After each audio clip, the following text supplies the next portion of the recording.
시청자 여러분 안녕하십니까? 제22대 국회의원 선거 은평구 을선거구 후보자 토론회 진행을 맡은 김여진입니다. 대한민국 국민으로서 추구하는 방향을 선택할 수 있는 의사표시 수단, 바로 투표입니다. 유권자로서 당과 후보가 내놓은 공약과 비전을 세심하게 살펴보고 국민의 대표 역할을 수행할 수 있는 인물을 선택해야 하는데요. 오늘 토론회 함께 하신다면 여러분의 판단에 많은 도움을 얻을 수 있으리라 생각합니다. 오늘 토론회는 공직선거법 제82조의 2, 제4항에 따라 후보자 3분을 모시고 진행하게 됐습니다. 후보자의 좌석과 발언 순서는 사전에 진행된 추첨에 따라 정해졌음을 미리 알려드립니다. 그럼 후보를 소개하겠습니다. 먼저 기호 2번 국민의힘 장성호 후보입니다. 안녕하세요. 국민의힘 기호 2번 장성호입니다.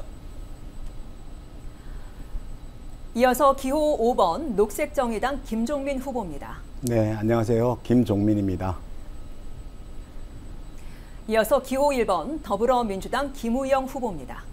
네, 안녕하십니까. 기호 1번 김우영입니다. 본격적인 토론에 앞서 오늘 토론회 진행 방식과 진행 규칙에 대해서 설명해 드리겠습니다.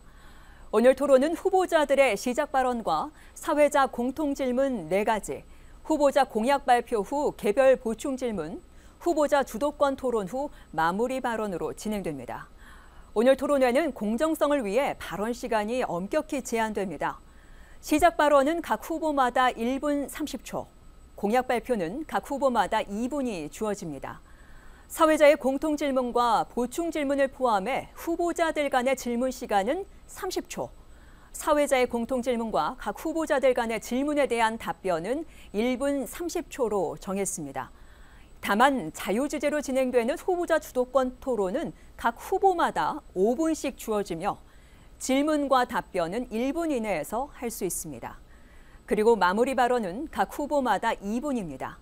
후보분들은 발언 시간에 유의해 주시기 바랍니다. 그럼 토론 순서에 따라 각 후보의 시작 발언부터 들어보겠습니다. 제한 시간은 후보당 1분 30초입니다. 기호 2번 국민의힘 장성호 후보부터 시작 발언 해주시기 바랍니다. 안녕하세요. 사랑하는 은평구 을 동료 시민 여러분, 반갑습니다.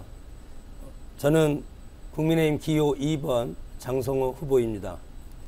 국민 여러분, 행복하십니까? 사람들은 잃어버린 8년, 잃어버린 13년이 우리 은평구 을의 역사적 현장이라고 생각을 하고 판단을 하고 있습니다. 민주당에 오랜 기간 지역 발전의 기회를 줬습니다. 이 표에서 보듯이 은평구의 공공청렴도는 25개 자치구 중 25위, 재정자립도 23위, 도시청결도 23위, 사회안전지수 133위, 그래서 은평구 행복지수가 최하위 2등급에 되어 있습니다. 이런 구태 정치를 우리는 청산하고 새로운 신성장 동력을 창출해야 합니다. 집권당이 강한 후보만이 이룰 수 있습니다. 오세훈 서울시장과 정부와 함께 당선 직후 바로 활동할 수 있습니다. 이번 선거는 오직 은평구민의 삶을 위해 지난 14년간 민주당이 방치한 이 땅을 정상화시키는 것입니다. 집권당이 힘있는 후보를 선택하시겠습니까? 발목 잡는 야당을 선택하시겠습니까? 은평에 평생 뼈를 묻을 국민의힘 장성호 후보입니다. 다음은 기호 5번 녹색정의당 김종민 후보의 시작 발언 들어보겠습니다. 네, 사랑하는 은평 주민 여러분, 녹색정의당의 김종민입니다. 이종섭 호주 대사가 얼마 전 사퇴를 했습니다. 이 그림 잠깐 봐주세요. 저는 일주일 넘게 윤석열 대통령에게 해임하라고 주장을 했습니다. 그런데 돌아온 답은 해임이 아니라 사퇴였습니다. 대통령은 무엇을 숨기려고 하는지 무책임한 회피 정치로 일관하고 있습니다. 이렇게 저는 실천하는 모습처럼 정권 심판 제가 확실하게 할 수 있습니다. 저한테 맡겨주시기 바랍니다. 윤석열 정권은 거부권 정치, 물가 폭등, 기후위기, 성차별 조장, 불평등 등 심각한 정권입니다. 정권 심판해야 합니다. 그런데 묻지마 정권 심판, 과거로 돌아가는 정권 심판, 그런 선택지는 안 됩니다.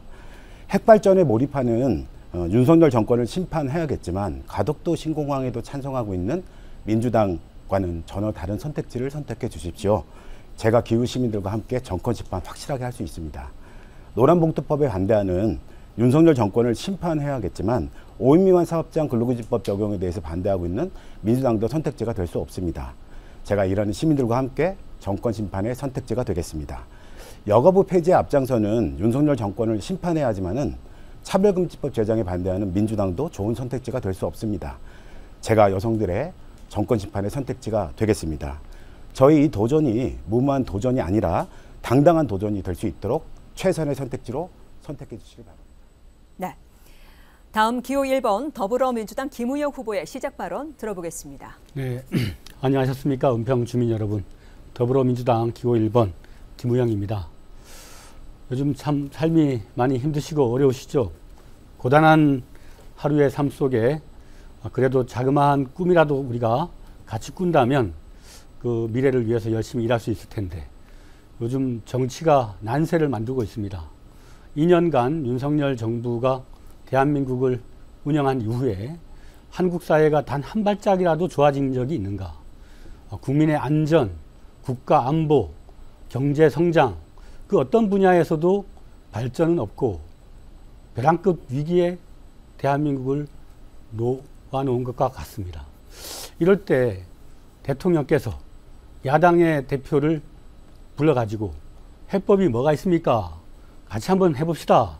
이렇게 열린 마음으로 함께 하는 것이 정치인데 대한민국에는 정치는 실종되고 오직 야당 때려잡는 압수수색만 있다.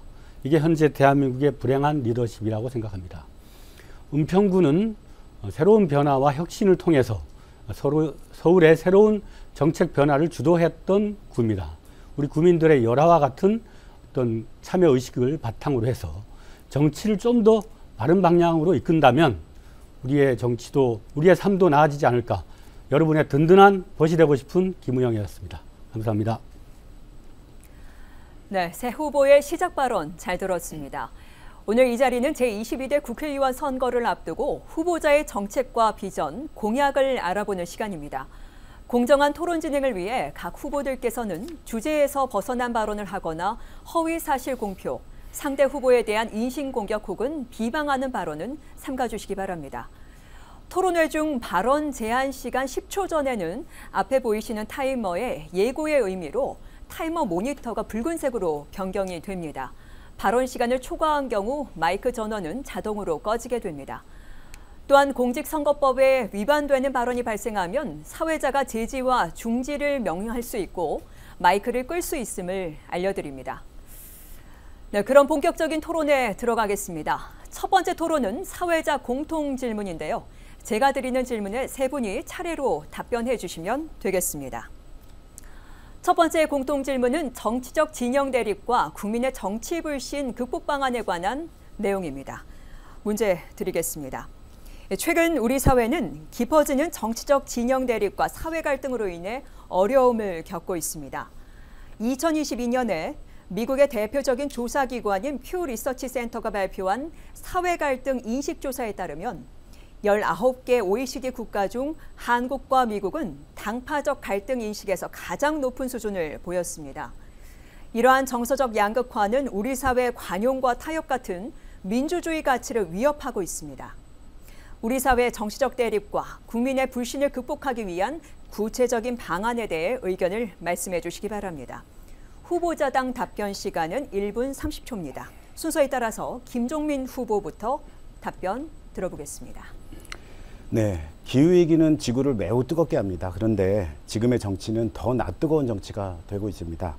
저는 이를 해결할 진보 정치가 이를 해결하지 못한 것에 대해서 먼저 반성하고 성찰합니다. 거부권 정치 막말에 폭력과 협박은 도를 얻고 있습니다. 적대적 대결 정치, 혐오 정치, 강성 지지층 팬덤 정치가 넘쳐납니다. 시민들의 삶은 더 절망적인데 이를 해결할 정치는 더 절망적입니다. 김우영 후보께 꼭 드리고 싶은 말씀이 있었습니다. 같은 당 민주당 사람들을 향해서도 대가리를 뽀개버리자 이렇게 하는 말이 언론에 오르내리고 있습니다. 그리고 그건 정의당을 향해서 쏟아내신 막말이 한두 가지가 아닙니다. 정의를 쌈싸서 개에게 처먹여주는 찌질당이냐, 패급 이성장당이나 이런 말들은 정말 정치인이 해서는 안 되는 심한 말이 아닐까 저는 그렇게 생각합니다.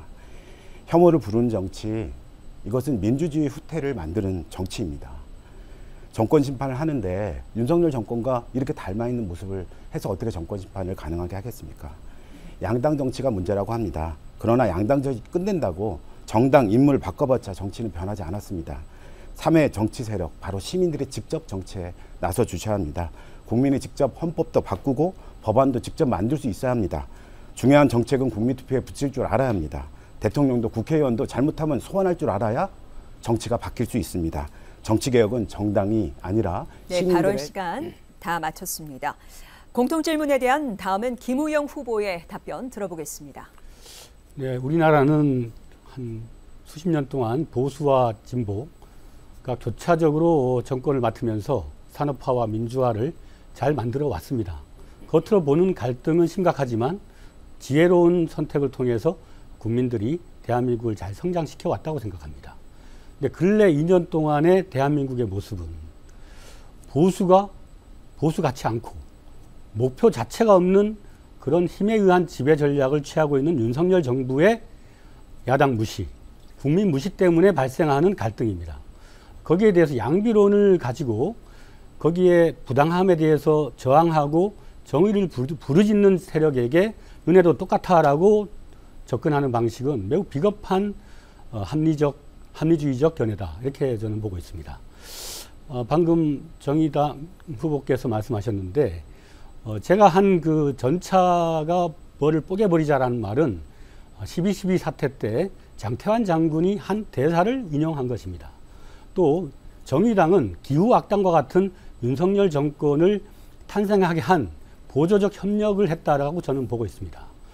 양극단의 사회에서 그 극단을 불러일으킨 힘에 의한 지배, 비이성적 충동에 윤석열 정권에 저항하고 또 민주적 견제와 균형의 원리를 가지고 강력하게 싸우는 것이 야당의 역할이다. 저는 그렇게 보고 있습니다.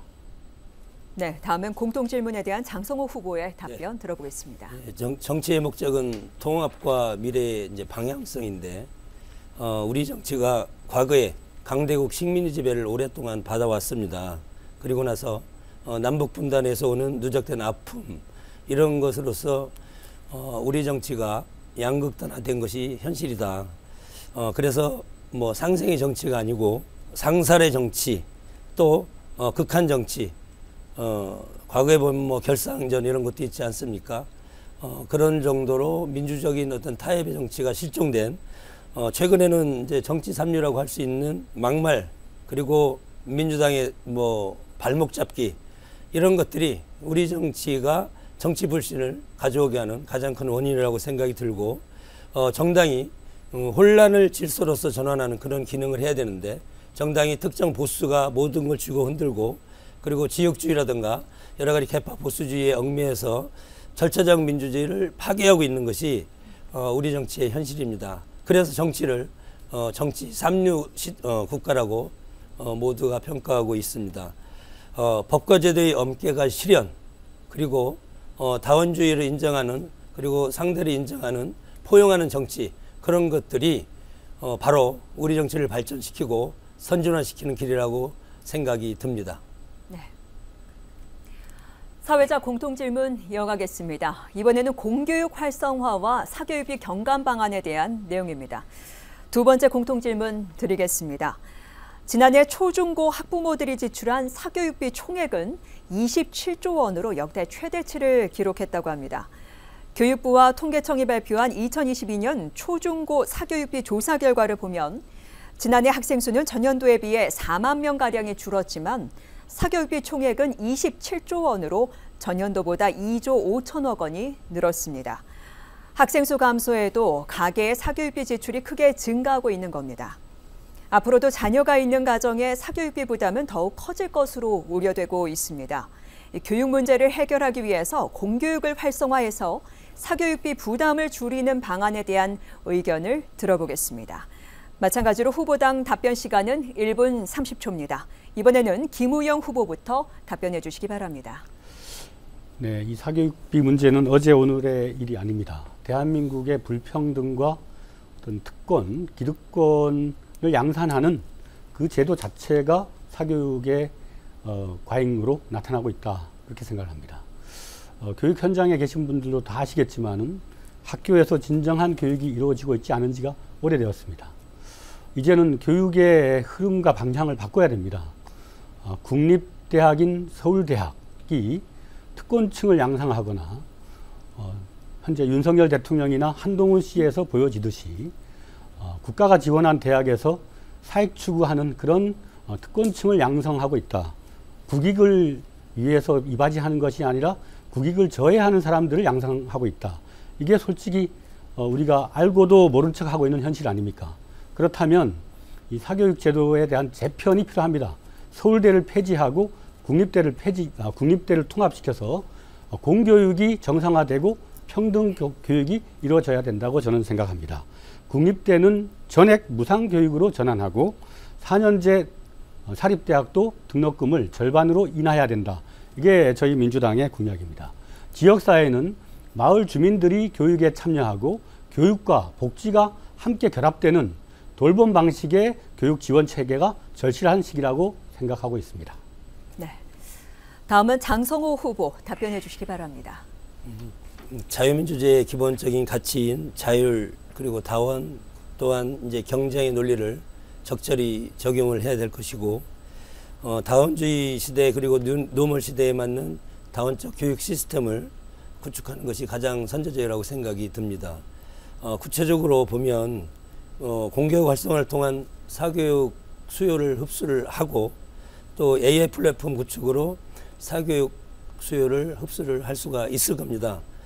또 방과후 프로그램 활성화가 있고 사교육 수요 유발하는 교육평가 그리고 입시 제도를 이제 개혁을 해야 될 것 같고 학습평가 또 입시에 대한 사교육의 효과성을 최소화시키면서 그리고 사학과 공립학교가 있지 않습니까?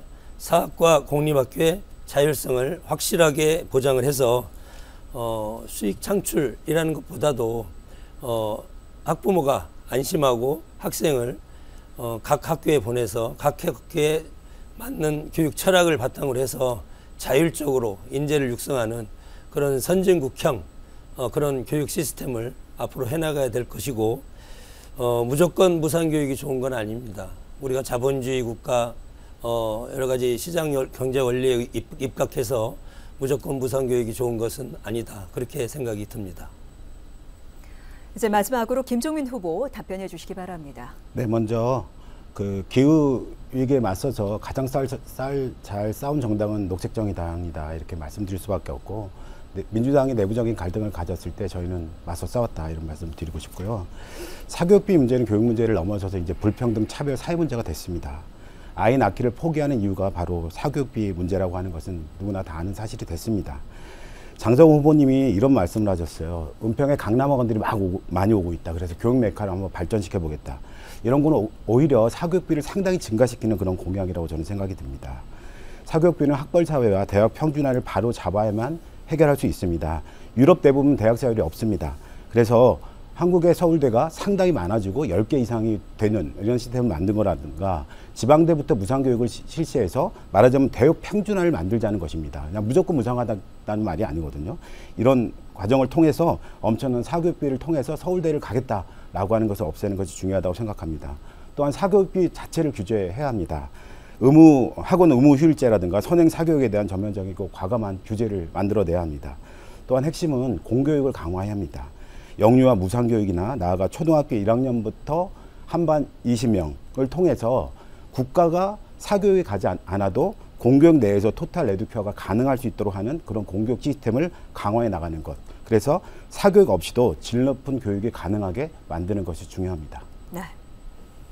공교육 활성화와 사교육 경감 방안에 대한 새 후보의 답변 잘 들었습니다. 이어서 세 번째 공통 질문입니다. 이번에는 초고령화 사회를 맞아 이에 적합한 노인복지 방안에 관한 내용입니다. 질문 드리겠습니다. 유엔은 65세 이상 인구가 전체 인구에서 차지하는 비율이 20% 이상이면 초고령 사회로 분류하고 있습니다.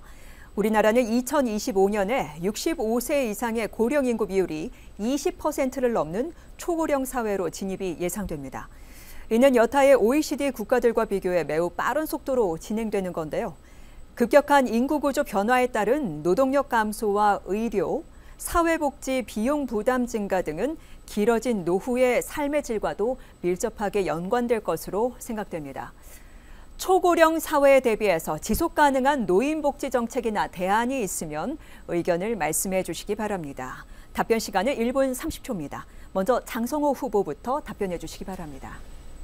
아이를 낳기가 어려워서 기르기가 어려워서 인구 절벽이 왔고 그리고 경제 위기가 왔고 사회적 격차가 심해지고 그와 반대로 이제 어르신 문제, 초고령 사회가 도래가 돼서 과거의 산업화를 이루고 우리가 잘 살 수 있게 만든 이 어르신들이 지금 이제 무시나가고 또 그런 세태가 상당히 우울한 그런 세대로 자리매김하고 매도당하는 그런 현실이 우리한테 왔습니다. 그렇기 때문에 은평구가 서울시 구계자치구 초고령 사회에 진입해서 20% 정도가 노인 어르신들의 활동을 하고 있고 초고령 사회 노인복지제도 재정립은 이제 국가적인 과제가 되었습니다. 그런 차원에서 보면은 세 가지 차원에서 해야 된다고 봅니다.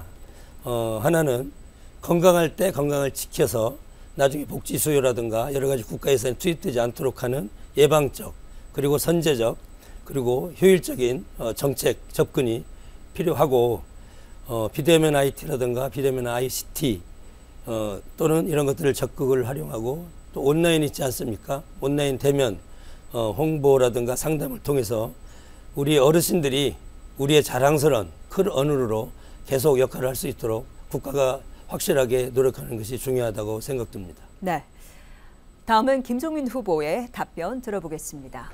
네, 저는 노인복지를 위해서 이미 공약 발표를 했습니다. 그러니까 100만 원 노인 최저소득제를 도입해서 노인 빈곤 문제를 해결해야 합니다. 그리고 어르신들도 실업급여가 적용되게 하겠습니다. 동별로 통합 돌봄 센터를 만들고 돌봄 플래너를 통해서 가까운 곳에서 조금 맞춤형으로 노인분들이 돌봄의 혜택을 받을 수 있도록 하겠습니다. 전국민 병원비 상한제, 100만 원 상한제로 노인의 의료 사각지대를 해소할 것입니다. 김우영 후보님께서 노인복지 정책으로 어르신 기초노령연금 10만 원을 제안하셨거든요.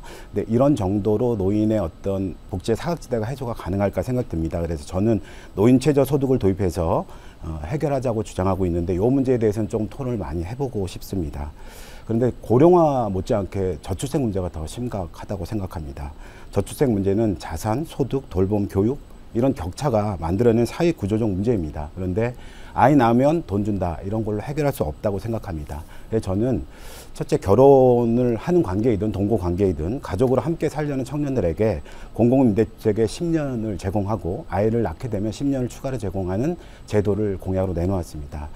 특히 시간이 없어서 연애를 못 하거든요. 주 4일제를 실시하고 노동자들이 돌봄 시간을 직장에서 아주 자유롭게 선택할 수 있는 제도를 만들어내서 가족과 자기 돌봄 시간을 확대해 나가야 합니다. 아빠 자동 육아 휴직제 도입해야 하고요. 육아에 장기적 부담이 있는 경우 사교육비 걱정을 덜 수 있도록 네, 이제 발언 시간 채웠습니다. 네, 이어서 김우영 후보의 답변 들어보겠습니다. 네, 우리 어르신들 나라를 위해서 또 우리나라의 발전을 위해서 정말 애를 많이 쓰셨는데 노령이 되어서 거의 2명 중에 1분에 가깝게 절대 빈곤 상태에 처해 있다는 사실에 정말 우리 대한민국의 정치인들은 그 고개를 들어서는 안 된다고 생각을 합니다. 저는 어르신들에게 일단 기초연금 전체 어르신의 한 70%에 대해서 지급하고 있는데 거기에 추가적으로 모든 어르신들에게 월 10만 원의 소멸성 지역화폐 방식의 연금을 추가적으로 지급하자라는 공약을 제시를 하고 있습니다. 소멸성 지역화폐는 몇 달 안에 반드시 써야 되기 때문에 골목 경제나 지역 상권을 매우 활발하게 하는 효과가 있습니다. 어르신들을 도우면서도 동시에 어르신들의 도움을 받아서 지역 경제가 선순환되는 그런 좋은 방식이 아닌가 생각합니다. 또 혼자 사는 어르신들의 주거 여건이 매우 취약한데 구산동의 은빛주택이라는 어르신 전용주택을 제가 만든 적이 있습니다. 월 25만 원 정도 하던 반지하 단칸방을 월 12만 원 생활형 주택으로 바꿨고 열 몇 명의 가족이 생겼습니다. 한 계층은 경로당을 만들었고요. 옥상에는 옥상 텃밭을 만들었습니다. 이렇게 어르신들이 함께 모여 살 수 있는 주택들을 전국적으로 많이 짓도록 하겠습니다. 이어서 다음 공통 질문입니다. 우리 사회 큰 문제로 떠오른 전세 사기 관련 질문입니다. 전세 사기를 근절하기 위한 해결책과 주거 안정화에 대한 내용입니다. 네 번째 공통 질문 드리겠습니다. 최근 전세 사기로 인해 많은 분들이 보증금을 돌려받지 못하는 피해 사례가 언론에 보도되면서 주거 불안감이 커지고 있습니다. 이런 상황은 서울의 소형 주거 공간의 월세를 크게 상승시켰고 청년과 서민층의 주거비 부담을 더욱 크게 만들고 있습니다. 특히 1인 가구 10명 가운데 4명은 월소득 20에서 30%를 월세로 내고 있는 것으로 나타나 생활고 심화가 우려됩니다. 현재의 전세 제도의 문제점과 청년과 서민층의 주거 안정 개선을 위한 방안을 들어보겠습니다. 답변 시간 마찬가지로 1분 30초입니다. 이번에는 김종민 후보부터 발언해 주십시오. 네. 얼마 전 녹색정의당의 전세 사기 피해자분들이 입당을 집단적으로 해주셨습니다. 참 큰 힘이 됐습니다. 그런데 윤석열 정부가 전세 사기 피해자에 대해서 우리 민주당하고 녹색정의당이 함께 피해 구제를 빨리 정부가 하자 이렇게 주장했음에도 불구하고 이에 대해서 아주 묵묵하게 일관하고 제도에 대해서 적극적인 브레이크를 걸었습니다. 전세 사기 피해가 없도록 제도 강화에 적극적인 역할을 할 것입니다. 녹색정의당은 종부세를 내는 후보가 단 한 명이 없습니다. 의원들 스스로가 부동산을 어마어마하게 소유하는 국민의힘은 말할 것도 없고 전세 사기범에 대해서 변호한 사람을 공천한 더불어민주당도 진짜 전세 세입자에게 권리를 옹호할 수 있는 그런 정당이 될지 다시 한번 돌아봐 주셨으면 합니다. 은평은 41%가 1인 가구 세입자입니다. 이제 떠나지 않아도 되는 은평을 만들기 위해서 최선을 다할 것입니다. 1인 가구 세입자들을 위해서 소득 대비 주거비가 30% 이상을 쓰는 세입자분들이 계십니다. 이분들에게는 30만 원까지 월 임차로 지원을 할 것입니다. 전월세 5% 상한제가 실시되고 있는데요. 신규 임대차에도 적용할 수 있도록 할 것입니다. 수도권부터 3개 주택에 대해서는 소유를 금지하고 도심 가까운 곳에 공공이 매입해서 녹색 공공임대주택을 공급할 것입니다. 청년들에게는 전월세 보증금 무이자 지원과 안정적 주거를 위해서 청년수당 월 20만 원을 최대 3년까지 확대 지급할 것입니다. 1인 가구 지원센터를 통해서 관계를 만드는 청년 도시를 만들겠습니다. 네, 다음은 김우영 후보의 답변 들어보겠습니다. 네, 먼저 문재인 정부 5년 동안에 부동산 폭등을 막지 못하고 청년들의 미래에 대한 꿈마저 지켜주지 못한 그런 민주당의 한 당원으로서 깊은 유감과 사과의 말씀드립니다. 전세 사기와 같은 경제 사기범은 간접 살인범이다. 저는 그렇게 생각합니다. 자기의 삶터를 사기로 잃어버리는 그 아픔은 그 어떤 고통보다도 크지 않겠습니까? 국가는 그런 고난과 아픔이 있을 때 그걸 함께 해결해 나가는 일종의 보험 역할을 해야 된다고 생각합니다. 세금 내는 국민들이 위험에 처했을 때 그 세금에 따른 어떤 보상 같은 보험 같은 그런 역할을 해야 되는 것이 전세 사기에 대한 구제 방안이다. 우리 민주당은 전세 사기 특별법 개정안을 지난 2월 달에 발의를 한 적이 있습니다. 우리의 핵심 내용은 선구제 후 사후 회수하는 방안입니다. 주택도시보증공사 같은 기관이 먼저 임차보증금 반환 채권을 사서 전세보증금을 피해자에게 먼저 돌려주고 나중에 임대인에게 구상권을 청구해서 보상받는 그런 방안을 민주당은 계획하고 있습니다. 주가 조작이나 처가 비리 이런 그 윤석열 정부의 문제가 이 전세 사기를 해결하지 못하는 어떤 그런 의지의 부족으로 나타나고 있다고 저는 또 보고 있습니다. 네. 마지막으로 장성호 후보의 답변 들어보겠습니다. 예, 이 갭 투자는 서민의 피눈물을 짜내는 아픔이기 때문에 이 갭 투자 같은 것은 이제 근절시켜야 된다고 생각이 들고 우리 국민의힘이 이제 서울시장과 정부가 같이 일을 하고 있기 때문에 청년과 서민층의 주거 안정을 할 수 있는 가장 적절한 그런 정당이라고 생각이 듭니다. 청년과 서민층의 주거를 안정화시킬 수 있는 방안으로 서울시가 발표하는 뉴 빌리지 사업을 통한 노후 도시공간을 개선을 하고 주거지 정비 사각지대 해소해서 이번에도 엊그제 발표했습니다. 재개발, 재건축을 신속 추진하겠다. 그렇게 발표를 했고 상권을 활성화시키고 노후 상가 리모델링 그리고 청년 월세 지원 사업을 확대하겠습니다. 지역 발전의 큰 틀에서 접근하는 것도 한 방법인데 지역에서 벗어나 서울 서북부 광역 중심으로 도심으로 갈 수 있는 정책이 시급하기 때문에 이런 것들도 빠르게 서둘러서 추진하도록 하겠습니다. 민주당이 도시재생을 외치고 있지만 그것은 현실적인 표피적인 정책이라고 생각이 듭니다. 우리 국민의힘은 도시 개발과 재건축을 통해서 우리 은평구가 새로운 서울의 랜드마크가 될 수 있도록 그런 노력을 할 것이고 그리고 혁신파크 개발과 연계해서 지역경제 활성화를 위한 도시공간을 구성하도록 하겠습니다. 네. 네, 지금까지 공통질문에 대한 후보자들의 답변을 들어봤습니다. 여러분은 지금 은평구 선거방송 토론위원회가 주관하는 제22대 국회의원 선거 은평구 을 선거구 후보자 토론회를 함께하고 계십니다. 이번에는 새 후보가 내세운 선거 공약을 검증하는 시간입니다. 각 후보들은 2분 동안 공약을 발표할 수 있습니다. 그리고 이 공약들에 대한 후보자 간 질문과 답변을 주고받습니다. 공약 발표 후 후보 상호 간 질문은 30초, 답변은 1분 30초로 제한되고 보충 질문 시에도 동일한 시간 내로 질문과 답변을 할 수 있습니다. 시청하고 계신 유권자 여러분께서는 보다 엄중한 시선으로 함께 해주시기 바랍니다. 진행 순서에 따라서 먼저 기호 5번 녹색정의당 김종민 후보의 공약을 들어보겠습니다. 네, 아마 이제 집집마다 공보물이 도착할 텐데요. 제 공보물 표지 사진입니다. 보통 후보들 얼굴 큰 것보다는 좀 조그맣게 찍었고 녹색으로 은평하자는 슬로건을 걸었습니다. 이거에 대해서 간단하게 설명을 드려보도록 하겠습니다. 먼저 녹색으로 관련된 얘기입니다. 윤석열 대통령과 국민의힘은 원전을 자랑합니다. 원전 경제를 말하는데 전 세계에 이런 나라는 한국밖에 없습니다. 기후 문제는 경제 문제입니다. 에너지 전환은 세계 경제의 스탠다드입니다. 에너지 전환, 에너지 생산에서 석탄, 석유, 원전 의존에서 벗어나서 가장 싸고 가장 경제적인 100% 신재생 에너지로 전환하는 사회를 만들 것입니다. 은평에서는 녹색 사회를 위해서 두 가지를 확실하게 할 것입니다.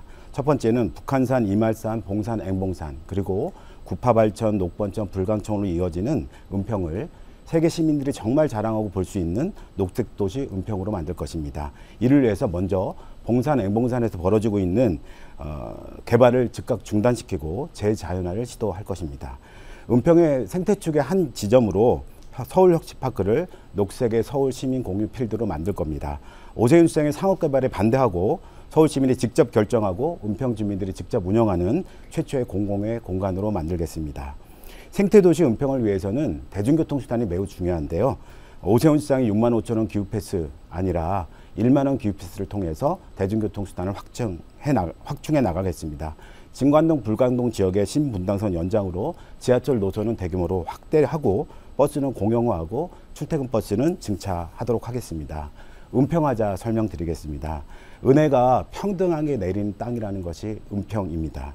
은평 주민들에게 평등하게 살아갈 수 있는 그런 도시를 만들어낼 것입니다. 중소상인, 노동자, 여성, 성소수자, 장애인 모두가 그 자체가 매력인 그런 도시. 네, 발언 시간 모두 채우셨습니다. 네, 김종민 후보의 공약 발표 잘 들었습니다. 먼저 김우영 후보께서 30초 내로 궁금한 점에 대해서 질문을 해주시기 바랍니다. 네, 원전으로의 회기, 기후 악당 같은 그런 윤석열 정권을 만드는 데 있어서 정의당 심상정 후보가 윤석열 대통령 되는 것이 뭐가 문제냐 이런 말씀한 적이 있다고 알고 있습니다. 우리의 행위는 한 목적성이 있어야 되는데 주의 주장에 어떤 모순이 있는 게 아닌가 싶습니다. 또 봉산, 앵봉산은 우리 자연 휴식의 공간이기 때문에 잘 개발해서 주민들의 편의가 이어지면 좋겠습니다. 네, 답변 부탁드리겠습니다. 1분 30초 내로 답변해 주시면 되겠습니다. 네, 그러니까 정권 심판을 위해서 가장 힘이 있는 민주당에게 힘을 모아달라. 이것말로 되게 무도한 행위예요. 그러니까 민주당이 갖지 못하는 수많은 정책 공약이 있어요. 녹색정의당, 정의당의 시절에 수많은 정책 공약을 내놓고 만들었을 때 이거에 대해서 민주당은 전혀 찬성하지 않는 공약도 많았습니다. 정책도 많았습니다. 이것을 지지하고 만들어가는 기후시민들, 여성들, 성평등을 주장한 여성들이 있습니다.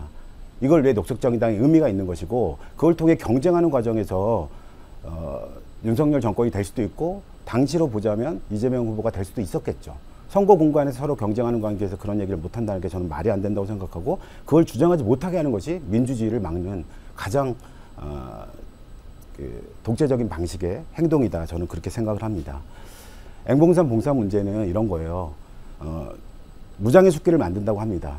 그런데 그 공간 안에서 일어나는 수많은 동물들 또 그 자연 공간을 애써 유지하고 만들어 왔던 시민들 입장에서 보면은 어쩌면 편한 어떤 도보의 이용시설을 만드는 것은 그렇다 할지라도 대규모적으로 그걸 산을 깎아내고 벌목을 하고 이런 방식으로의 자연훼손의 방식으로 넘어가는 것은 옳지 않다고 생각합니다. 자연 생태계를 보존하면서도 인간과 같이 공존할 수 있는 그런 사회를 충분히 만들어낼 수 있다. 저는 이렇게 생각하고 그런 의미에서 지금의 개발은 중단되고 재자연으로 넘어가야 된다고 생각합니다. 네, 김우영 후보 보충 질문 있으면 30초 내로 해주시기 바랍니다. 네, 그러니까 전 정치적 다양성이 매우 중요하다고 생각을 하고 녹색정의당의 가치를 존중합니다. 근데 그걸 실현하는 방식은 검찰 독재나 최악의 최악을 피하면서도 타협이나 어떤 정치적 전술로서의 연대 이런 것들을 잘 행사를 해야 되는데 양비론을 가지고 공격을 하면 결국은 최악을 피할 수 있는 길을 외면하는 선택이 된다. 이게 안타까운 일입니다. 네. 김종인 후보 답변 부탁드립니다. 그렇지가 않고요.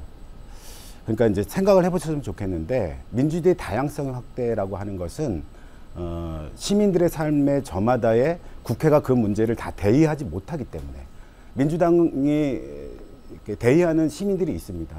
근데 민주당으로서는 대의하지 못하는 시민들이 있거든요. 이런 문제를 어떻게 연합정치, 다각도의 연합정치를 통해서 실현해 나갈 것인가가 굉장히 중요한 문제인데 지금까지는 민주당이 녹색정의당 또는 정의당에게 희생을 강요하고 너희들 때문에 당선되지 못했다. 이런 방식으로 이 소선구제를 옹호하는 방식으로 승자 독식 구조를 만들어냈던 것이 문제라고 저는 생각이 들어요. 이런 측면에서 다당제의 민주주의를 넘어서서 다원적 민주주의 체계를 만들어내는 것이 매우 중요하다고 저는 그렇게 생각이 들어요. 그런 의미에서 지금까지 양당 중심의 정치가 개혁되지 못한 것, 그런 진보 정치가 잘못한 문제라고 생각합니다. 제3의 정치를 만들어야지 못한 것도 진보 정치의 잘못이라고 생각합니다. 그러나 지금 제가 생각하는 것은 새로운 정당과 새로운 인물의 출현의 방식보다는 시민들에게 직접적인 권력을 부여하는 방식으로 새로운 정치 세력이 등장하는 것이죠. 그럴 때 그 힘으로 현재의 양당 중심의 정치체제, 정당 중심의 정치체제, 대통령에게 모든 것이 권한이 쏠려 있는 정치체제를 바꿔낼 수 있는 가장 유력하고 힘이 있는 그런 방식이 아닐까 생각합니다. 그걸 위해 개헌에 함께 민주당도 동참을 해주셨으면 좋겠습니다. 네, 이번에는 장성호 후보가 김종민 후보 공약에 대해서 궁금한 점이 있으면 30초 내로 질문을 해주시기 바랍니다. 그 인구절벽, 경제위기, 좀 전에 제가 말씀드렸죠. 데이비드 이스턴이 이제 사회경제적 위기가 오면 정치적 위기가 온다 이렇게 이제 얘기를 했고, 그리고 좀 전에 우리가 초고령사에 이미 진입을 했는데 이 국가적 위기, 녹색정의당에서는 어떤 방식의 해법으로 이것을 타개할 수 있는지 말씀 좀 해주시고. 그러니까 저는 저출생의 위기가 저희한테 온 것은 불평등과 차별이 구조화됐기 때문이거든요. 자, 잘 생각해 보셨으면 좋겠는 게 이런 거예요. 우리 유권자분들도 한번 생각해 보셨으면 좋겠는데요. 저출생의 인구 위기라고 합니다. 국민의힘은 인구 위기일까요? 인구가 꼭 많아야 할까요? 아이를 낳기 싫어하는 것도 자율적 선택권입니다. 그런데 문제는 뭐냐면 사람들 사이에서 불평등은 해소되지 않을 거라고 여기는 거예요. 청년들이. 그러니까 우리 아이를 지금까지도 나는 이렇게 불평등한 사회에서 차별받고 살아왔는데 우리 아이들까지 이런 사회를 문일러줘야 하는가? 이런 거에 대한 마음이 있는 거거든요. 그런 것들을 바꿔주는 게 우리가 할 일이에요. 그럼 불평등한 사회, 차별의 사회, 또 기후위기가 넘쳐나는 이런 사회를 바꿔내는 것이 우리 정치인들이 해야 할 일입니다. 그래서 저는 이런 제안을 하고 싶어요. 국회가 개원이 되고 나면 기후 대응 문제라든가 저출생 문제, 이 두 가지 문제에 대해서는 특단의 대책을 내놓아야 한다고 생각해요. 그래서 국회가 기후특위를 만들고, 기후의 상설위원회를 만들고, 또 한축에서는 저출생에 대한 상설위원회를 만들어야 된다고 생각해요. 초당적인 협력기구를 만들어서 그거를 1년 내에 토론하고 논쟁을 해서 대책을 만들고요.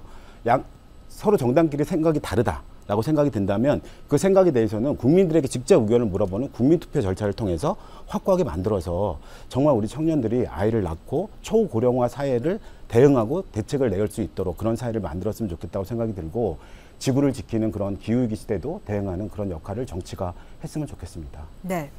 장성호 후보 보충 질문 해주십시오. 공약을 보면 이제 북한산 구파 발전, 이제 녹번촌으로 이어지는 이제 녹지 생태축을 보존한다고 했지 않습니까? 네. 은평구 주민의 다수는 이제 그린벨트를 해제하기를 원하고, 그리고 케이블카 설치를 통해서 은평구의 랜드마크 관광 문화벨트를 원하는데, 이것은 정의당의 공약과 정면 배치된다고 생각하십니까? 당연히 배치되죠. 그러니까 국민의힘의 그 후보님께서 만나시는 주민과 제가 만나는 주민은 정말 다른 것 같아요. 북한산은 국립공원이에요. 그린벨트를 해제할 수 없습니다. 그리고 그린벨트 해제하겠다는 윤석열 대통령이 계속 그럼 뭐 군부대 이전하고 그린벨트 해제하자 이렇게 계속 얘기하면서 무슨 막개발 공약들을 막 던지고 있는데, 장성 후보님도 그런 거에 막 따라가시면 안 됩니다. 국민의힘 후보로서 자연을 보존하고 만들어가는 역할도 후보로서 역할을 하셔야죠. 케이블카를 설치하는 건 말이 안 됩니다. 설악산 케이블카 하나 만드는데도 그렇게 많은 사람들이 반대를 했습니다. 그런 거에 대해서 밀어붙이기 방식으로 환경영향평가도 다 받아서 부적격 판결을 받았는데도 불구하고 그런 걸 계속 밀어붙이는 윤석열 대통령이야말로 자연을 훼손하고 기후 시대에 절대 안 맞는 불통 정권, 이런 정권 심판에 대한 저는 생각을 해요. 북한산을 중심으로 은평은 굉장히 중요한 자연 자원을 갖고 있습니다. 이 자원을 지키지 못한다, 그럼 서울부터 다 무너지기 시작할 겁니다. 그럼 생태계를 보존하고 만들어가는 기후위기 시대에 탄소를 흡수할 수 있는 흡수 자원은 누가 대체 보존할 수 있는 거죠? 시민들에게 이렇게 말씀드리고 싶어요. 진짜 호소드리고 싶습니다. 은평 주민 여러분. 북한산, 앵봉산, 봉산 이런 개발 같은 방식이 아니라 어느 나라 잘 보존하고 만들어내는 것이 그동안 은평이 서울의 허파를 역할을 해왔습니다. 이 허파 역할을 넘어서서 우리 은평 주민들에게 혜택이 돌아갈 수 있는 생태도시 은평을 통해서 세계 시민들이 찾아올 수 있는 그런 공간을 저는 만들 자신이 있습니다. 네. 이번에는 기호 1번 더불어민주당 김우영 후보의 공약을 들어보겠습니다. 제한 시간은 2분입니다. 네, 저 김우영은 지금 시기 민생의 어려움을 잘 알고 있습니다. 우리가 다니던 단골 가게들도 문을 닫고 있습니다. 서민 경제가 영양 실조 상태에 빠져 있습니다. 이럴 때 영양을 공급해 줘야 될 국가가 긴축을 함으로써 영양 실조 환자에게 다이어트를 강요하고 있습니다. 저희 민주당은 이번 총선 때 민생 회복 자금 1인당 25만 원 지역화폐 발행을 공약하고 있습니다. 이 25만 원이 몇 년 전에 코로나 때 재난지원금 발행 이후에 골목 경제가 살아났던 경험을 토대로 하는 저희 정책입니다.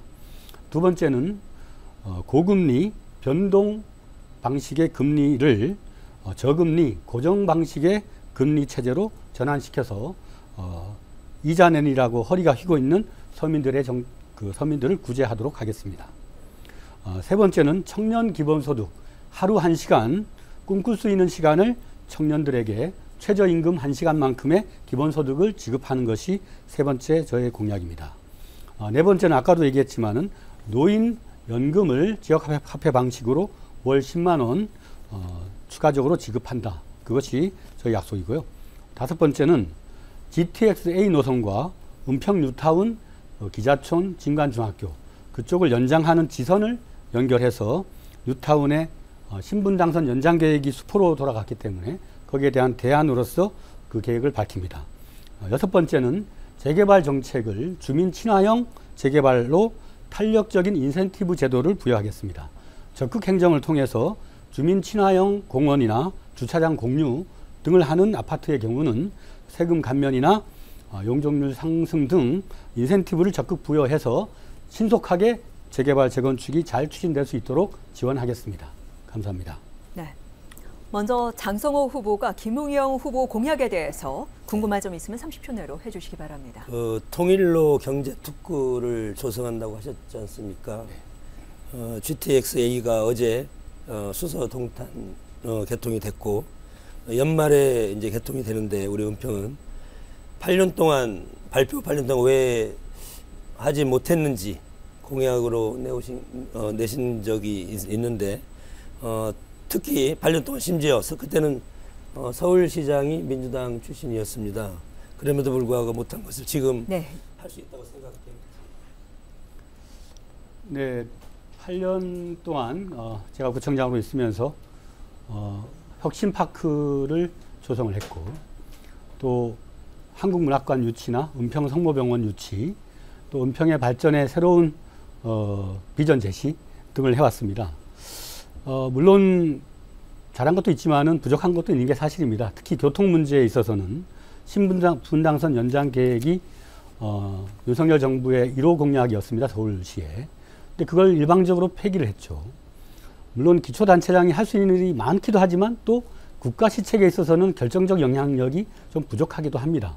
저는 국회에 들어가서 강남 북이 불균형하게 발전되고 있고 또 은평구는 서북단에 소외되어 있는 지역이었는데 한반도의 평화 통일 분위기가 조성되면 가장 정치 지리적으로 융성할 수 있는 지역이 바로 우리 불광역과 연신내 일대라고 저는 보고 있습니다. 불광역 일대는 양천리라고 불리지 않습니까?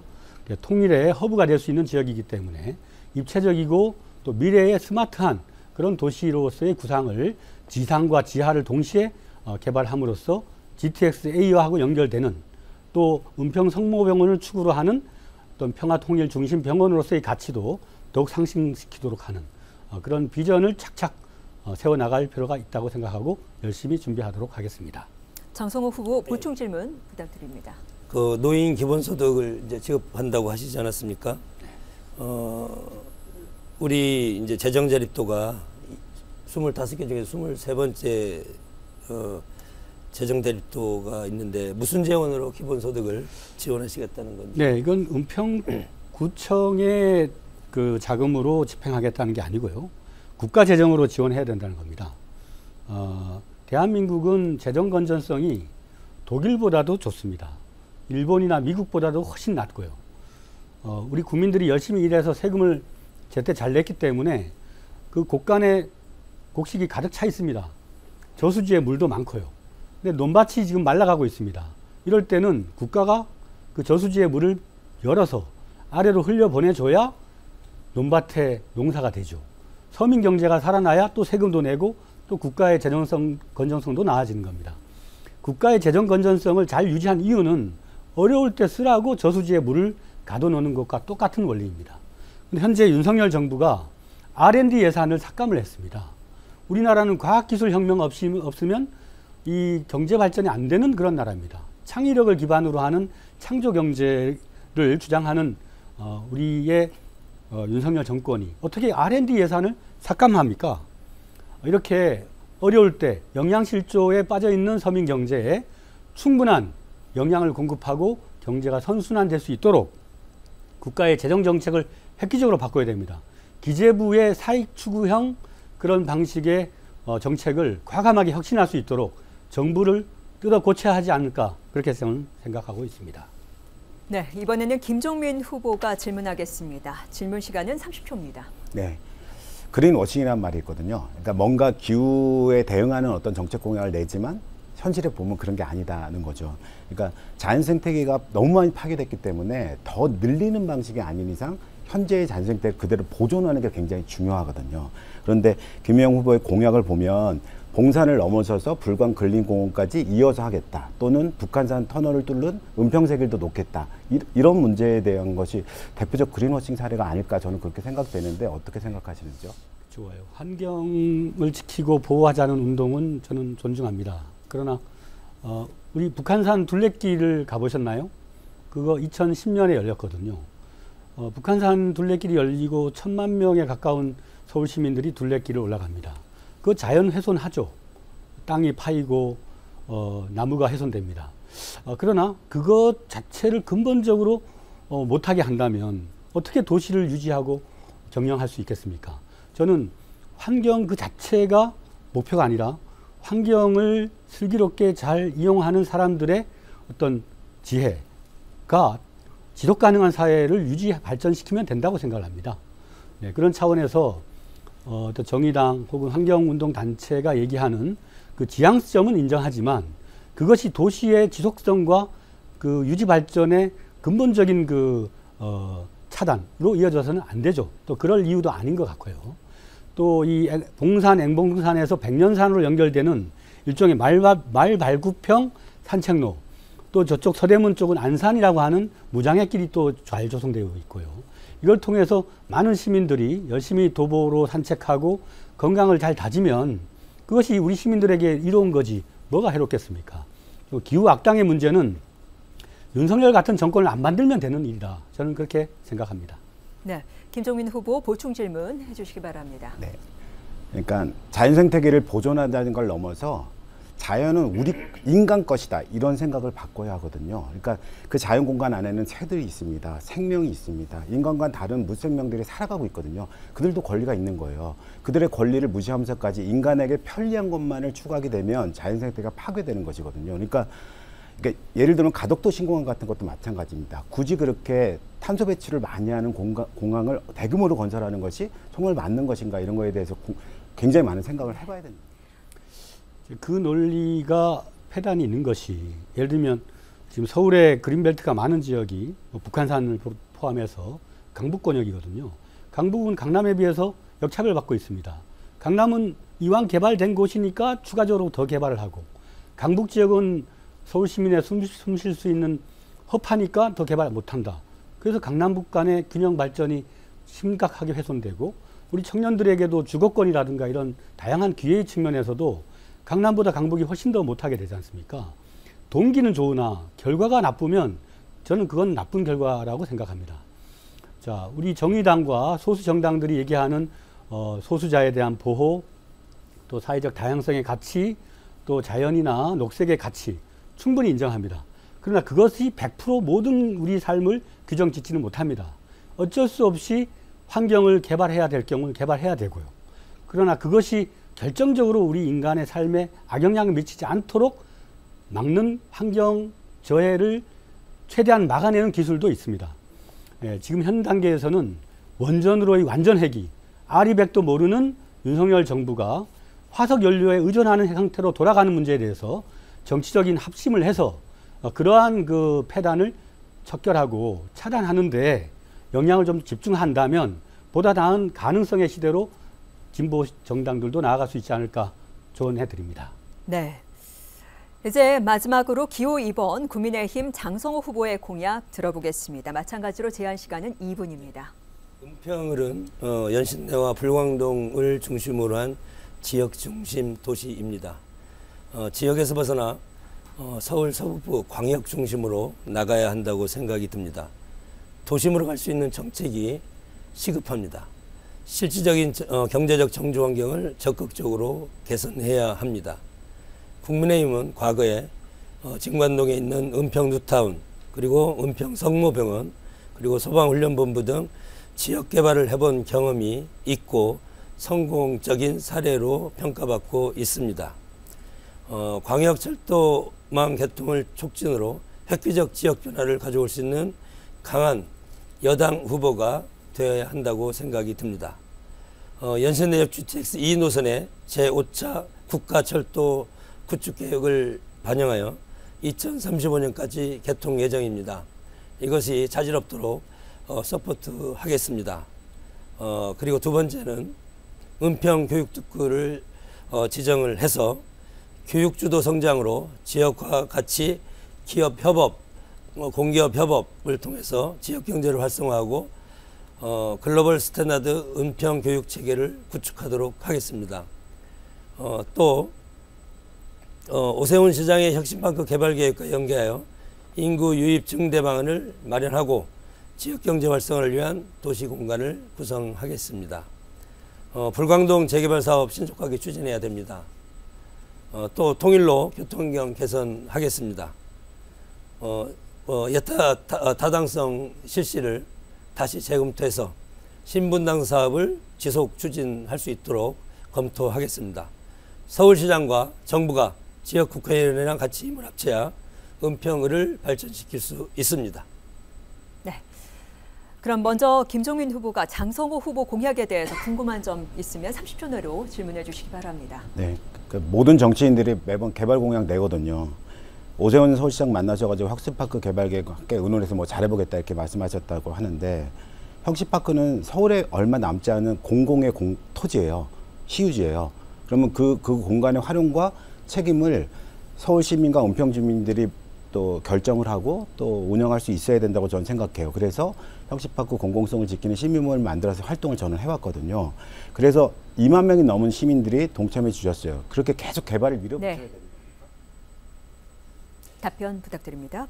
뭐 서울시나 우리 이제 국민의힘이나 정부나 같은 기조를 갖고 있는데 결국은 뭐 환경 친화적인 그런 모습 상당히 중요하고 기본적이라고 생각이 듭니다. 생태 환경 중요하고 그런 것이 원래 우리 사람의 어떤 기본적인 주거 공간에 있을 필수적인 요소임에도 불구하고 은평을 북한산에서 올라가 보십시오.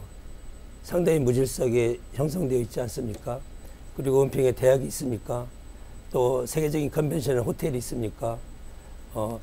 예를 들어서 혁신파크에 워크힐 같은 5성급 호텔을 만약에 건립을 한다면 중국이라든가 외국인들이 와서 여기 은평에 있는 호텔에 있지 저 워크힐까지 가겠습니까?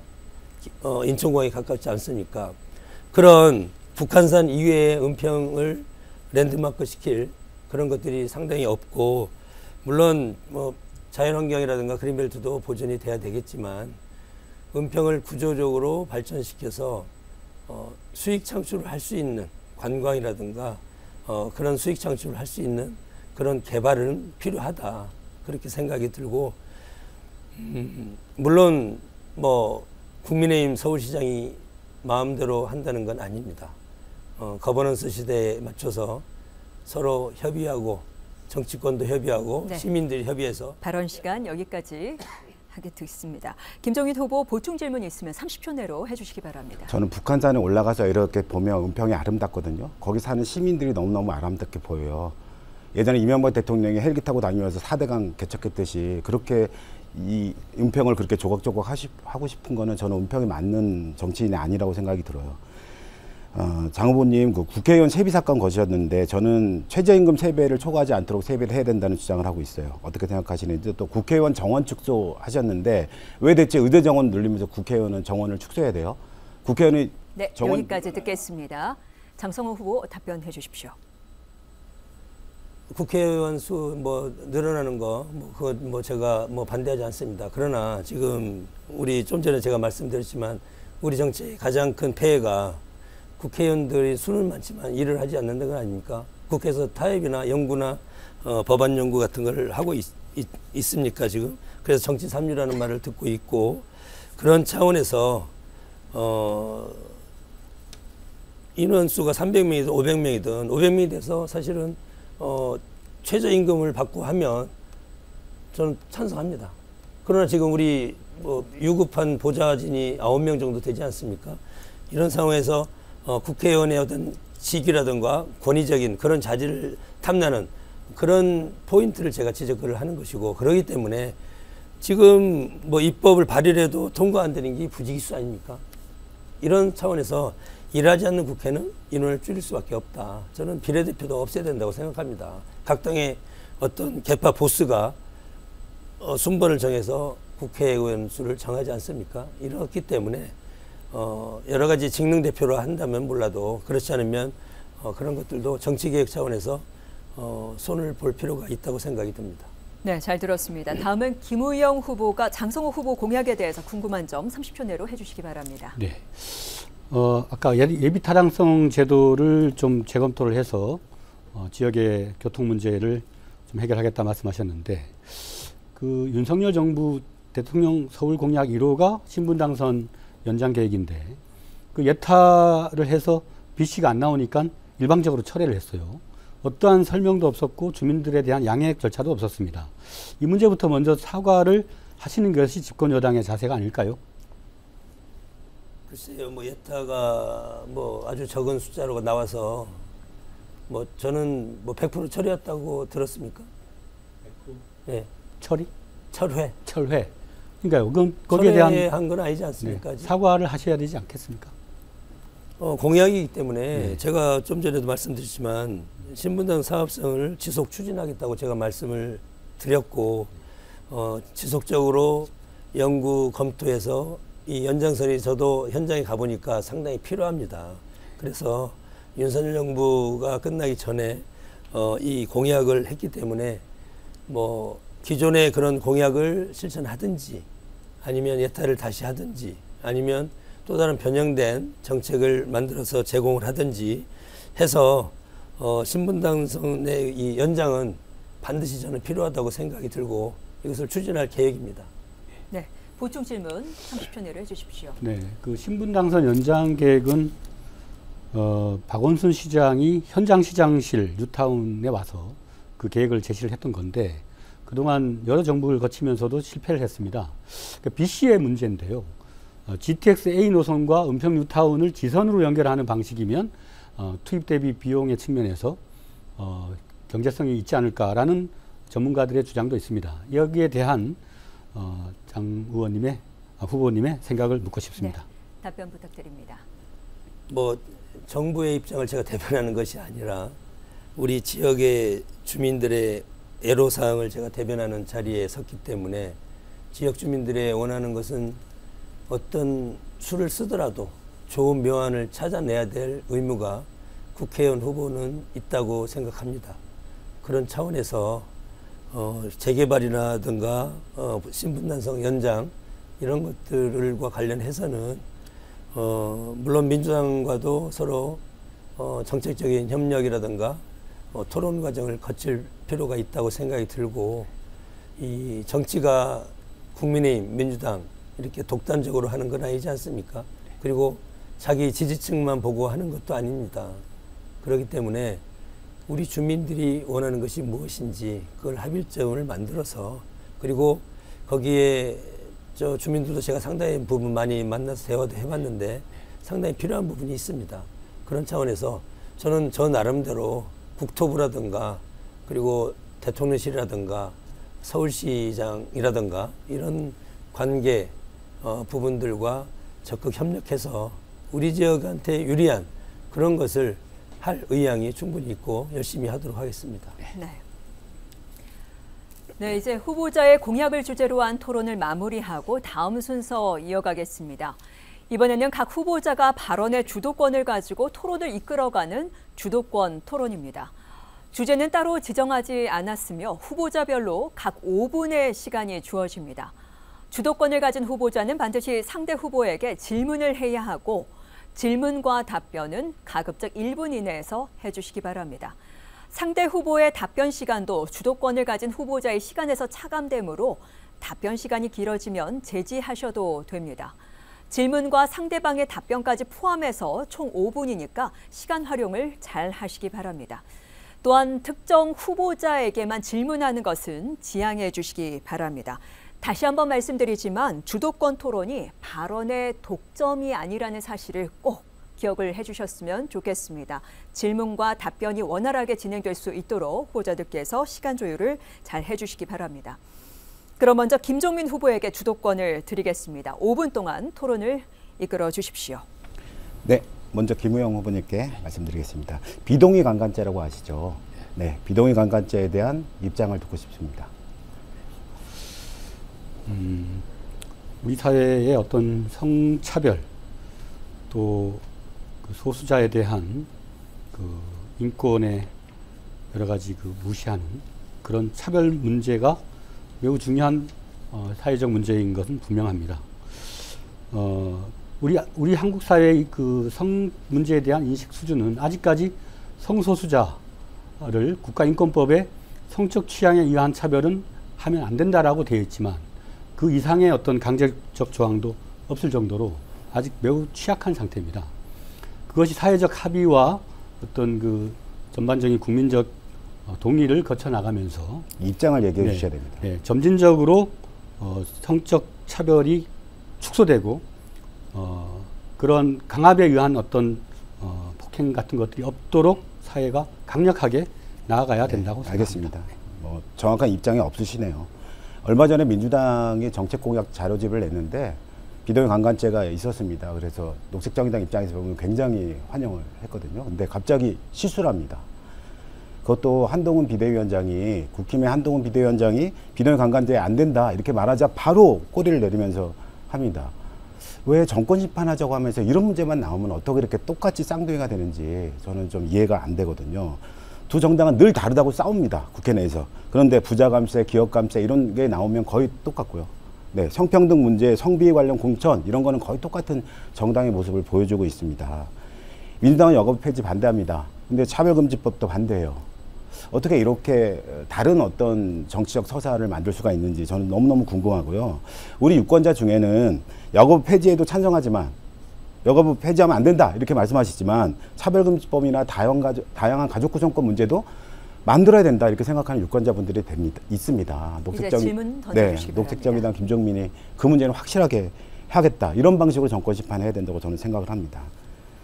예, 장성호 후보님 건대행정대학원 원장 일하다가 해임되셨습니다. 해임 사유가 뭔지가 좀 궁금하고요. 정확히 설명해 주셨으면 좋겠습니다. 애매모호하게 설명하시면 선거법 위반이 됩니다. 근데 왜 해임이 되게 부당하시다고 느끼시는 것 같은데 그럼 왜 교원 소청을 신청하면 되는데 이 교원 소청을 신청하셨는지 이에 대해서 답변 주시기 바랍니다. 이 이제 정책 질문 이 토론에 뭐 개인사를 정책입니다. 네. 말씀하셨으니까 저 답변을 드리겠습니다. 이것은 제가 형사적인 문제도 아니고 제가 대학의 원장으로 했을 때 단순한 직무와 관련된 사안입니다. 그래서 부당한 이제 처분이 내려졌고 그 적극 행정이라는 것 있지 않습니까? 각 직장 보면 그래서 기관 개혁을 하다 보면 그 개혁의 대상자들이 있습니다. 그래 개혁의 대상자들이 교원 소청을 하셨어요? 신청을? 지금 진행 중입니다. 저는 규정에 어긋나는 것이 없다고 생각을 하고 네. 부당한 처분이라고 생각을 합니다. 교원 소청이 진행 중이시라고 분명히 말씀하셨어요. 진행 중입니다. 네, 알겠습니다. 그러니까 교원 소청은 해임되고 나서 아니 1개월 이내에 신청을 하게 돼 있고요. 3개월 이내에 결정을 하게 돼 있습니다. 아니 3개월 내에 제 주도권입니다. 지난해 8월 24일 해임되셨어요. 네. 근데 지금 7개월이 지났어요. 4개월이면 끝나는 절차예요. 근데 아직도 진행 중이라는 게 말이 되나? 진짜 신청하시 맞나? 이런 걸 여쭙고 싶고요. 진짜 부당하게 해임되신 거라면 그 문제 교원 소청 과정에서 받아들일 수 있습니다. 해임에 대한 이러저러한 보도가 있어요. 이거에 대해서 투명하지 않은 후보라면 유권자가 선택할 때 굉장히 중요한 문제라고 생각이 들어요. 이렇게 국힘이 이렇게 불투명한 이런 공천 절차를 만든 거에 대해서 저는 매우 유감이고 명확하게 그거에 대해서는 다음 기회라도 적극적 역할을 해주셨으면 좋겠습니다. 요거 제가 무조건 터니까 요거 제가 말씀드리겠습니다. 네, 요 사진을 좀 봐주십시오. 네, 요 보면 우리 김영 후보님하고 장성 후보님 현수막이거든요. 연신내 여기 연소시장 앞에 딱 두 개 딱 걸려 있어요. 똑같습니다. 재개발 재건축 하자 이렇게 말씀하시거든요. 저는 정치인들이 재개발 재건축을 다 잘해주는 게 아니라고 생각해요. 부동산 경기가 좋아지면 재개발 재건축은 됩니다. 부동산 경기가 안 좋으면 안 되는 거예요. 중요한 건 정치인들이 그 과정을 통해서 쫓겨나는 원주민이나 세입자의 권리를 어떻게 보장할까 하는 문제가 매우 중요한 문제라고 생각합니다. 저는 오세훈 서울시장 시절에 이명박 서울시장 시절에 뉴타운 광풍에 쫓겨나는 세입자들을 위해서 뉴타운 세입자 연대를 만들어서 활동을 했습니다. 세입자들의 권리를 확실하게 지키고 네, 세입자 도시 발언 만들겠습니다. 시간 모두 사용하셨습니다.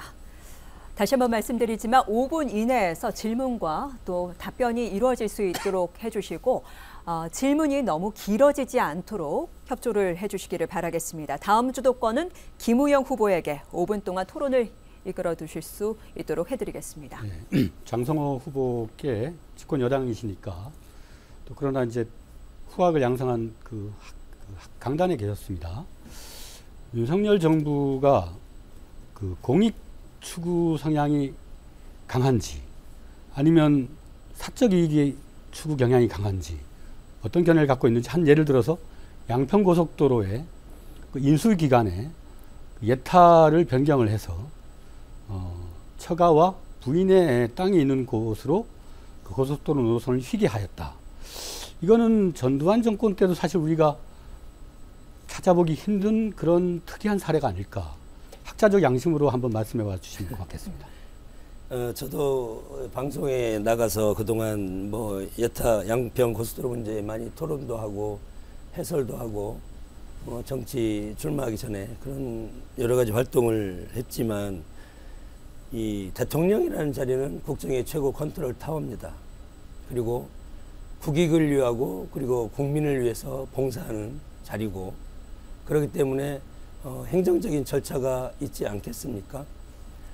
대통령이, 물론 대통령이 리더십을 발동을 해서 무슨 일을 하라 이렇게 검토하라 뭐 이렇게 해서 합법적인 절차라든가 이런 걸 통해서 진행이 되었다고 저는 생각이 들고, 별 문제 없다 이런 말씀이시죠? 예, 저는 공익성에 부합하게 하려고 본인이 지시를 하거나 한 적은 할 수 없는 사안이라고 생각이 듭니다. 교수님, 우리 속담에 오얏나무 밑에서 가끔 고쳐 쓰지 마라 이런 말이 있지 않습니까? 네.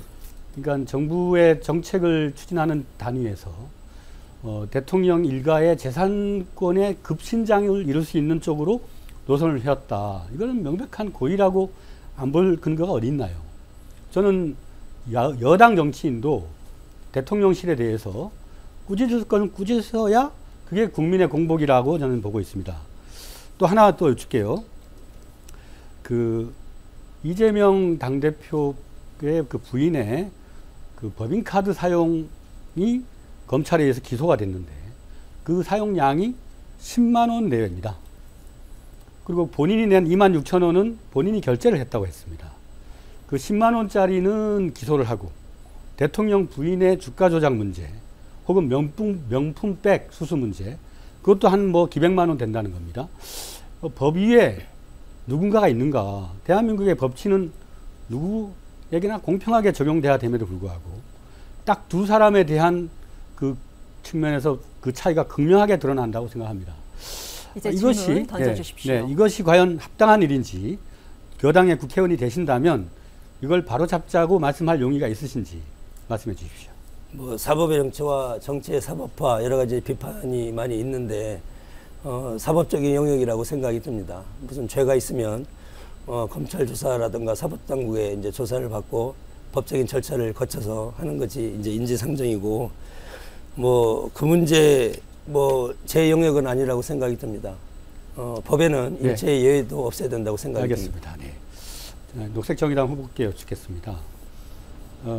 민주당의 여러 행태가 뭐 국민의힘과 다를 바 없다 그렇게 얘기하시는데, 민주당 집권 시절에 검찰권을 저렇게 남용을 하고 선출되지 않은 권력, 언론 등에 의한 극심한 한국 사회의 어떤 대분열이랄까요? 그런 게 있었나요? 제가 묻고 싶은 거는 선출되지 않은 마지막 권력이라고 할 수 있는 검찰 독재에 대해서 왜 녹색정의당은 과감하게 정의를 추구하는 성명보다는 그 피해를 보고 있는 야당 대표에 대한 체포동의안에 대해서 가결당론이라고 하는 그런 선택을 했고, 그것이 지금 돌아봤을 때도 이제 질문 적당한 던져주십시오. 선택이었는지 후회는 안 되는지 그걸 한번 여쭙고 싶네요. 네. 그러니까 노회찬 대표가 가지고 있는 꿈 중에 하나가 공수처 설치였습니다. 검찰 개혁 때문이죠. 검찰을 직선제로 뽑자라고 하는 것도 매우 중요한 녹색정의당의 가치이고 또 노회찬 대표의 꿈이었습니다. 이런 것들이 없었던 것이 아니죠. 근데 무도한 어떤 검찰의 모습에 대해서 저희가 안 싸웠다고 말씀하시는데, 저희도 최선을 다해서 싸워왔습니다. 어떻게 싸웠죠? 수도 없이 검찰 개혁을 위해 주장을 하고, 당시 이렇게 열심히 이제 검찰 개혁에 대한 주장과 고민을 위한 시위 현장에도 나갔죠. 문제는 수사권을 남용하고 있는 그 피해자에 대해서 동지적 관점을 전혀 갖지는 않았습니다. 그렇지는 않죠. 네. 제가 말씀드리고 싶은 건 체포동의안은 이재명 대표의 공약이고 약속이에요. 네, 이제 주도권 토론 시간이 다 채워졌습니다. 여기까지 듣겠습니다.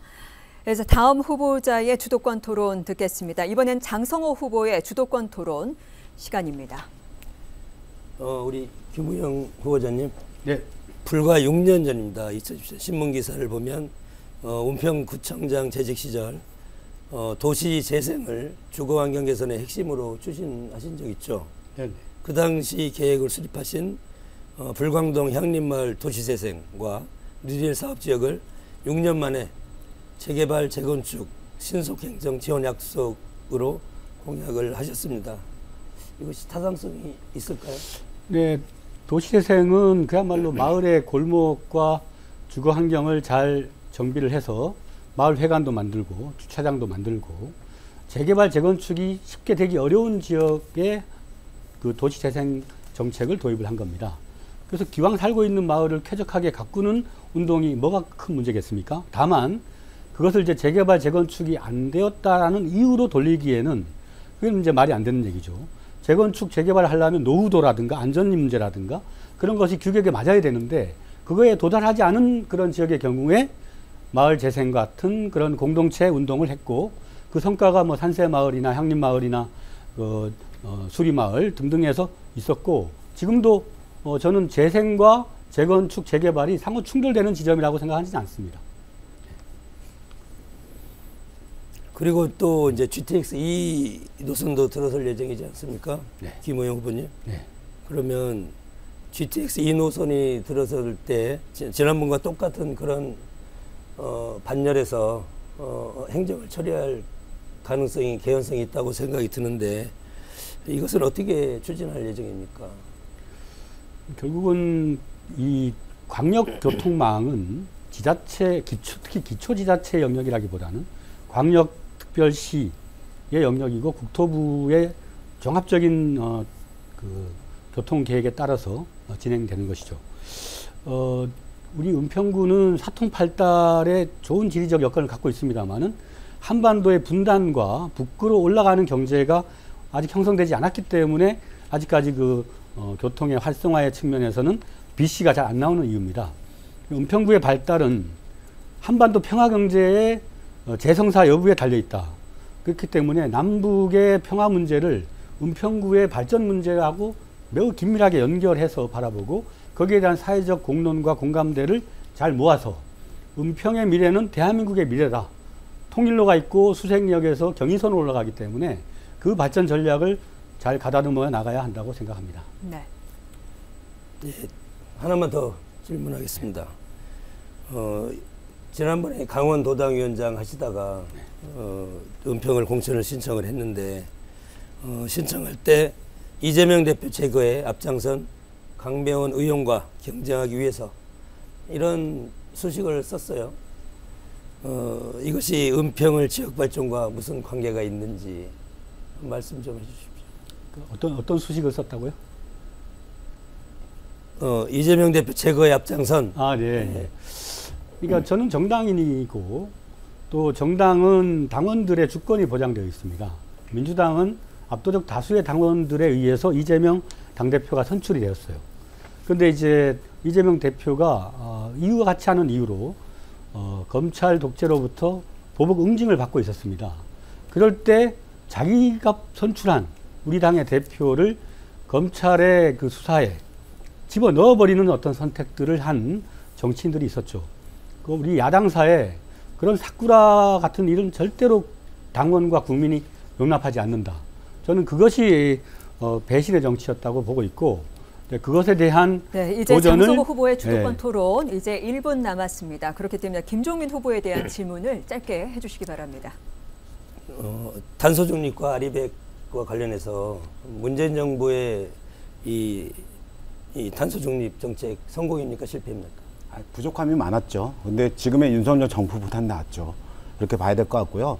아리백이 뭐 중요하지 않다 말하는데 아리백은 세계 경제 스탠다드예요. 그런 것도 모르면서 뭘 그 탄소 중립 사회로 간다, 뭐 기후한다 이렇게 말하는데 이번에 국힘이 이제 공약을 내놨거든요. 기후 공약을 제가 봤습니다. 그런데 굉장히 중요한 건 뭐냐면 원전이라고 하는 걸 통해서 뭔가 에너지를 전환하겠다. 이거는 세계적인 추세가 아니에요. 이미 신재생 에너지를 중심으로 세계는 전환하고 있고 원전을 그렇게 안전하게 만들 수 있는 건 고준위 핵폐기장 같은 게 가능할 때 가능한 겁니다. 그걸 포함해야 되는데 원전 하나 만들었다고 노후 원전 하나 잘한다고 되는 게 아니거든요. 그래서 세계 경제 추세에 맞게끔 기후 대책을 내놔야 된다. 네. 이게 제 주장입니다.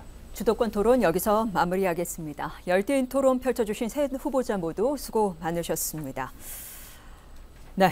제22대 국회의원 선거 은평구 을 선거구 후보자 토론회 함께하고 계십니다. 끝으로 각 후보자에게 2분씩 마무리 발언 기회를 드리겠습니다. 이번에도 정해진 순서에 따라서 진행하겠습니다. 기호 1번 더불어민주당 김우영 후보 마무리 발언 해주십시오. 네, 은평 주민 여러분, 이번 총선은 여러분의 희망을 일로 만들 수 있는 일해본 골목골목의 사정과 여러분들의 살아갈 일에 대한 충분한 고민을 함께 해온 김우영을 선택해 주십시오. 든든한 벗으로서 여러분이 어렵고 힘든 현장에 함께 하도록 하겠습니다. 지역 일을 위해서 열심히 뛰어오고 싶습니다. 그런데 지금 대한민국의 현실은 대한민국호가 벼랑 끝에 가 있는 형국입니다. 아주 해방 이후에 이런 지도자가 있었나 싶을 정도의 참혹한 리더십이 대한민국의 운명을 좌초 직전에 서게 하고 있습니다. 수출 기업들이 수출을 해야 되는데 외교 무대에 나간 대통령과 그 부인이 온 세상을 돌아다니면서 우리의 외교에 초를 치고 있고 수출길을 막고 있습니다. 중국, 러시아에게 왜 자극적인 발언하고 남의 나라 전쟁에 왜 개입을 합니까? 우리의 삶은 우리가 스스로 지켜나가야 됩니다. 민주당 많이 부족해온 것이 사실이지만 지난 공천을 통해서 과감한 변화를 선택했습니다. 2년 임기 곧 다가옵니다. 앞으로 3년이 남았는데 그 3년 동안 윤석열 정부가 우리와 맺은 국민과 맺은 계약을 잘 이행할 수 있을지, 성실 의무를 지킬 수 있을지 여러분 잘 지켜보시고 이번에 분명한 선택 심판의 투표를 해주셔야 되겠습니다. 그걸 통해서 윤석열 정부 남아있는 기간 동안 일대 전환을 할 수 있을지, 아니면 더 이상 계약이 안 될 정도의 그 책임감이 없다면 그 계약을 중간에 해지해야 될 상황도 있지 않나라는 게 다수 국민들의 생각인 것 같습니다. 저는 여러분의 대리인으로서 국회에 가서 싸울 일은 싸우고 또 우리의 삶을 지키는 일은 지키고 일을 만드는 일을 만들어내서 여러분의 희망을 일로 만들어 나가는 든든한 벗이 되도록 하겠습니다. 밀어주십시오. 열심히 하겠습니다. 네, 이번에는 기호 2번 국민의힘 장성호 후보의 마무리 발언 듣겠습니다. 네, 존경하는 은평 구민 여러분, 은평을 발전시키고 명품 은평으로 만들어갈 국민의힘 국회의원 후보 기호 2번 장성호입니다. 사실 제가 유세 과정에서 목이 상당히 쉬어서 오늘 상당히 불편했을 것 같아서 양해를 구합니다. 지금 우리나라 경제가 매우 어렵습니다. 10여 년이 넘는 지난 세월 민주당에 맡겨왔던 은평구 역시 서울의 변두리라는 오명을 벗지 못한 채 많은 어려움에 봉착해 있습니다. 이번에 지역 경제를 살려 도약하지 못하면 은평은 영원히 서울의 변두리라는 오명을 씻지 못할 것입니다. 은평의 자존심이 무너질 수 있습니다. 민주당이 독점한 20년 동안 은평에 해준 게 뭐가 있습니까? 집권 여당으로 바로 실행할 수 있는 새로운 정치로 국민이 힘이 은평 구민들의 재산권을 지키겠습니다. 저 장성호가 은평을 구민들의 생명, 재산권, 교육권, 문화복지권을 지키겠습니다.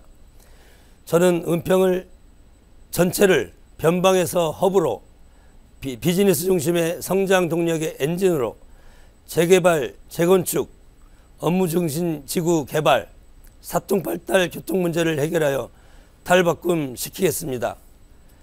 보육, 교육 환경도 세계적 수준의 학교로 개선하겠습니다. 크게 부족한 주민 문화체육시설을 국제 행사도 치를 수 있는 수준으로 확충시키겠습니다. 교육 전문가, 시민운동가, 경제 해결사, 집권 여당의 추진력으로 신속하게 추진하겠습니다. 바꿔야 합니다. 일 잘하는 제대로 일할 일꾼, 저 장성호가 제대로 하겠습니다. 함께해 주십시오. 은평구민의 뜻을 받들겠습니다. 감사합니다. 네, 이어서 기호 5번 녹색정의당 김종민 후보의 마무리 발언 듣겠습니다. 네, 사랑하는 은평 주민 여러분, 이번 선거의 민심은 확실히 윤석열 정권 심판입니다. 요 사진을 한번 봐주십시오. 저는 얼마 전 국민의힘 한동훈 위원장을 선거법 위반 혐의로 고발을 했습니다. 저는 이렇게 말하는 정치보다는 실천하는 정치를 하는 정치인입니다. 윤석열 정권 그리고 한동훈 위원장을 확실히 심판하는 선거 김종민이 책임져 나가겠습니다. 요 사진도 함께 봐주시기 바랍니다. 그런데 대파값, 사과값이 오르는 거는 단순히 어떤 민생 경제 위기만은 아닙니다. 기후위기 때문입니다. 이걸 해결하지 않으면은 이 문제는 사라지지가 않습니다. 또한 중요한 것은 이 사진처럼 평범한 노동자가 한 끼 식대로 받는 것으로 판단을 할 수 없다는 그런 물가 폭등의 근본적 문제가 있습니다. 누구 편에 서는 정치를 하느냐, 이것도 매우 중요한 정치입니다.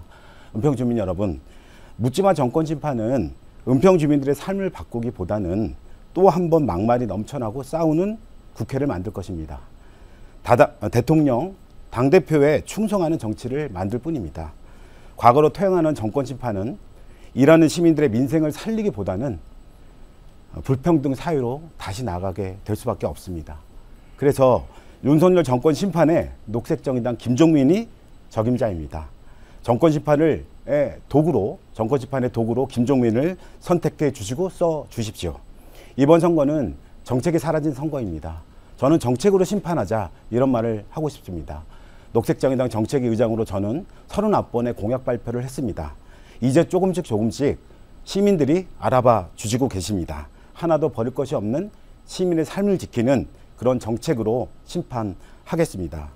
혁신파크 공공성을 지키는 서울네트워크 공동집행위원장으로 은평 주민들과 함께 공공의 공간도 지키고 녹지공간도 지키는 그런 싸움을 함께 해온 유일한 후보입니다. 지난 총선 이후 4년간 절치부심 준비했습니다. 극악무도한 윤석열 정권을 심판하는데 도구로 써주시길 부탁드리겠습니다. 제가 주민들의 최선의 선택지가 되겠습니다. 녹색정의당과 함께 여기까지 듣겠습니다. 네. 새 후보의 마무리 발언까지 잘 들었습니다. 은평구 선거방송토론위원회가 주관하는 제22대 국회의원 선거 은평구 을선거구 후보자 토론회, 여기서 마무리할 시간입니다. 오늘 함께한 이 토론회가 유권자 여러분이 옳은 선택을 하는데 도움이 됐길 바랍니다. 오늘 토론회는 중앙선거방송토론위원회 홈페이지와 유튜브에서 다시 보실 수 있습니다. 제22대 국회의원 선거 투표는 오는 4월 10일 오전 6시부터 오후 6시까지 실시됩니다. 그리고 사전투표는 4월 5일과 6일 이틀에 걸쳐 진행됩니다. 투표일에 투표할 수 없는 사정이 있는 유권자들은 누구나 사전 신고 없이 전국의 사전투표소에서 자유롭게 투표할 수 있습니다. 유권자로서 소중한 한 표 꼭 행사하시기 바랍니다. 은평구 선거방송토론위원회가 주관한 제22대 국회의원 선거 은평구 을선거구 후보자 토론회를 여기서 마무리하겠습니다. 열띤 토론 펼쳐주신 세 분 수고 많으셨습니다. 네, 지금까지 시청해주신 여러분 고맙습니다.